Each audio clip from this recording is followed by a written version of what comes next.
Hello and welcome साथी, कैसे हैं? आशा करते हैं डियर सब लोग ठीक ही होंगे और आप लोग का स्टडी में ठीक ठाक चल ही रहा होगा, है ना। तो चलिए फटाफट शुरू करते हैं डियर। आज हम लोग पढ़ने वाले हैं प्रश्न वाली 2.3 में प्रश्न संख्या 2 का भाग नंबर 2। तो चलिए फटाफट शुरू करते हैं बिना लेट करते हुए। स्क्रीन पे देख पा रहे होंगे प्रश्न बड़ा ही शानदार और लाजवाब। डियर प्रश्न क्या कहता है आप भी देखिए, हम भी देख लेते हैं। तो प्रश्न हमारा कह रहा है कि पहले बहुपद से दूसरे बहुपद को भाग करके जांच करके बताइए कि क्या पहले बहुपद दूसरे बहुपद क्या गुणनखंड है या नहीं।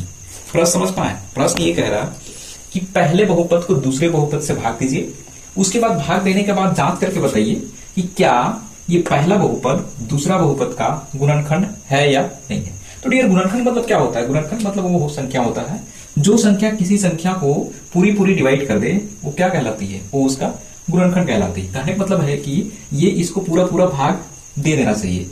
ये जो है इस वाला संख्या से पूरी क्या होना चाहिए? विभाजित होना चाहिए, तब जाके बोलेंगे कि हाँ ये गुणनखंड है। तो चलिए फटाफट शुरू करते हैं बिना लेट करते हुए।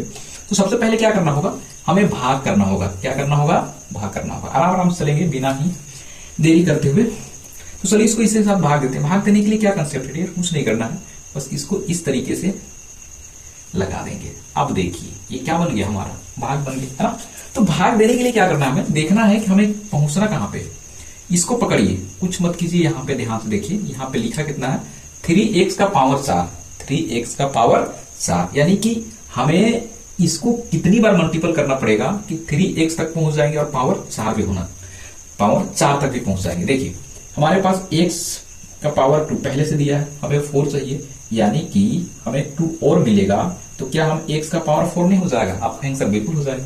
तो वही ना हमें तो करना है। यहाँ पे अभी एक पॉइंट और नोट कराएंगे, आप सिर्फ देखते चलिए। जैसे अभी क्या किया हमने, यहाँ पे x रखा, यहाँ 2 पहले से है, x का मल्टीपल करेंगे तो x तो बन ही जाएगा, कोई दिक्कत नहीं है। चलिए सर ये बन जाएगा। अब यहाँ 2 है, यहाँ पर भी अगर हम 2 लेंगे तो फिर ये कितना बन जाएगा? 4 बन जाएगा। चलिए सर अब बात रही कि हमें 3 की जरूरत है। तो यहाँ पर अगर हम 3 ले लेंगे तो क्या यहाँ पे 3 नहीं बनेगा? आप बोलेंगे सर बिल्कुल बन जाएगा। समझ पाए? बस इतना ही सा करना था, बाकी सबके साथ मल्टीपल करते जाएंगे। 3 तिया कितना होगा? 9। कितना? 9। तो 3 तिया हमारा 9 हो जाएगा। और x 1 है, यहाँ पे कुछ नहीं, 1 है, यहाँ 2 है, 2 1 3, यानी कि 3 तिया 9, 9x का पावर हमारा 3 बनने वाला है। यानी कि हम यहाँ पे रखेंगे 9x का पावर कितना होगा? 3। 2 और 1 3 हो गया। ठीक है सर। यहाँ पे प्लस है, हाँ यहाँ भी प्लस है, तो प्लस प्लस क्या होता है? प्लस ही हो जाता है। ठीक है सर। 3 1 3 हो जाएगा। चलिए सर 3x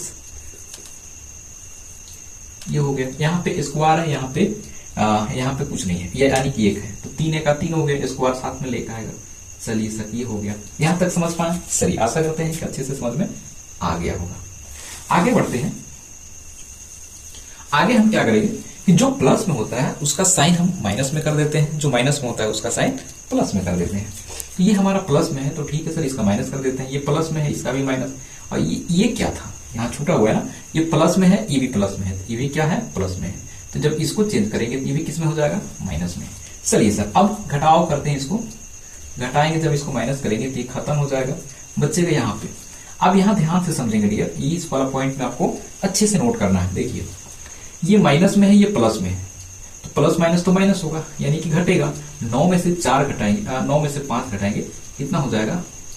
हाँ सॉरी, 9 में से 5 घटाएंगे, कितना हो जाएगा? 4 का x3। यहां तक तो ठीक है सर, यहां तक कोई दिक्कत नहीं है।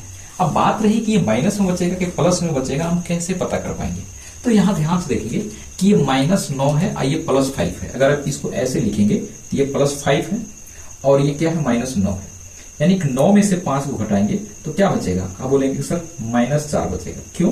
क्योंकि ये वाला संख्या क्या है? इससे छोटा है, हम इसको इसके साथ घटाने जा रहे हैं, तो ये किस में बचेगा? माइनस में बचेगा। समझ पाए? सही सर, यही चीज को हमें सिखाना था। अब ये हो गया, बाकी अब यहां बढ़ेंगे तो 7 और 3 कितना होता है? 10 हो गया। x स्क्वायर माइनस माइनस होता प्लस है, लेकिन लिखते किसमें है? माइनस में। चलिए सर बाकी सबको उतार देंगे, 2x + 2 है। चलिए आगे बढ़ जाइए।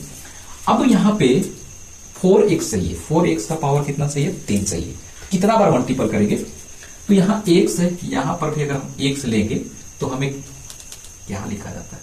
यहाँ पर भी x लेंगे तो हम x तक तो पहुंच जाएंगे, कोई दिक्कत नहीं है सर।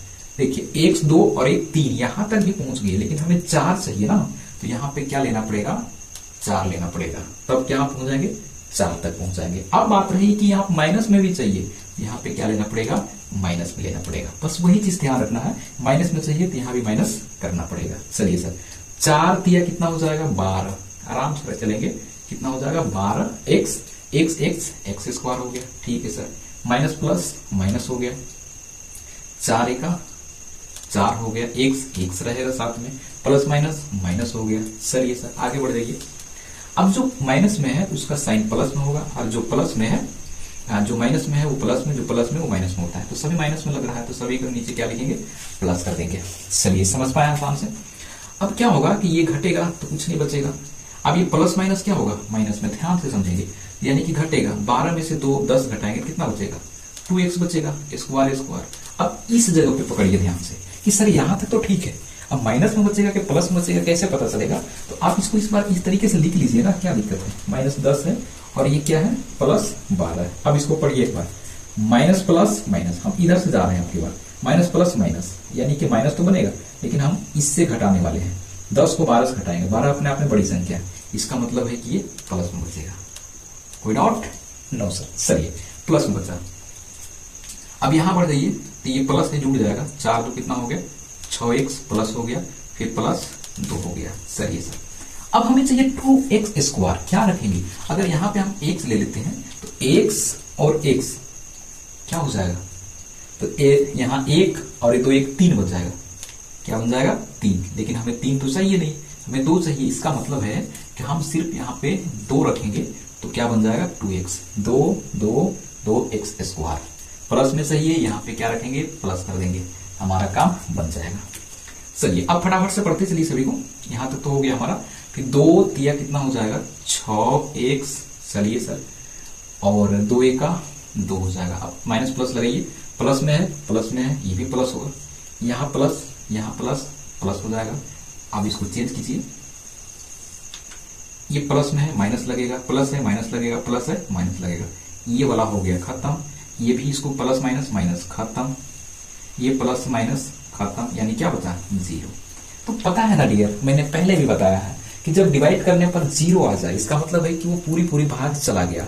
जब पूरा विभाजित हो जाता है, इसका मतलब ये हुआ कि ये पहली संख्या, पहला बहुपद दूसरे बहुपद का गुणनखंड है। तो क्या लिखेंगे, हाँ तो लिखेंगे डियर, अतः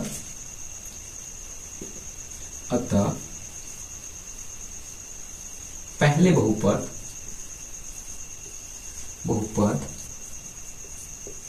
दूसरे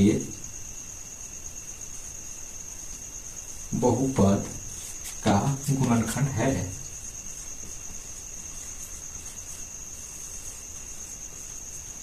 राइट, तो अतः पहले बहुपद दूसरे बहुपद का गुणनखंड है। कैसे पता चला, तो पता ऐसे चला कि जब पहले बहुपद को दूसरे बहुपद से भाग दिए तो भाग देने पर पूरा विभाजित हो गया, इसका मतलब ये हुआ कि पहला बहुपद दूसरा बहुपद का गुणनखंड है। राइट, सही। आशा करते हैं ये प्रश्न आपको बहुत ही अच्छी तरीके से समझ में आ गया होगा। समझ में आया तो लाइक करेंगे, कमेंट करके बताएंगे क्लास आपको कैसा लगा, और पहली बार आए तो सब्सक्राइब करना बिल्कुल ना भूलेंगे। इसका कंप्लीट नोट हमारे टेलीग्राम पे मिल जाएगा, जो कि डिस्क्रिप्शन में इसका लिंक डाला हुआ है। राइट, तो चलिए यहाँ तक देखने के लिए धन्यवाद। जय हिंद, मिलते हैं कल नई कंटेंट के साथ।